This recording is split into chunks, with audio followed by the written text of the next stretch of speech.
Hassan city ವಿಚಾರಕ್ಕೆ ಬರೋದಾದರೆ ತುಂಬ ಬೇಸರ ಅನ್ನಿಸ್ತು.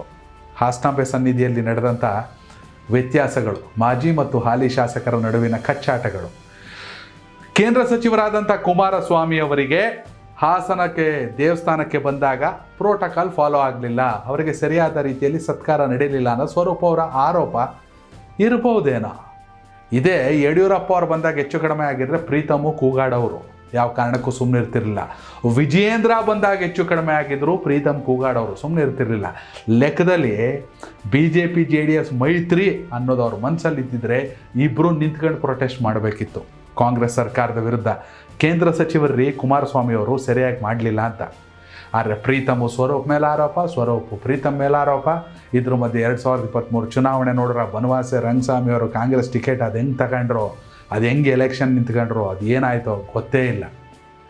ಆದರೆ 2023ರಲ್ಲಿ ಸೂಕ್ತವಾದ ಅಭ್ಯರ್ಥಿ ಬಂದರೆ ಈಸಿ ಅಲ್ಲ, ಖಂಡಿತವಾಗಲೂ ಈಸಿ ಇಲ್ಲ ಹಾಸನ ಸಿಟಿ ಕಾಂಗ್ರೆಸ್ಗೆ.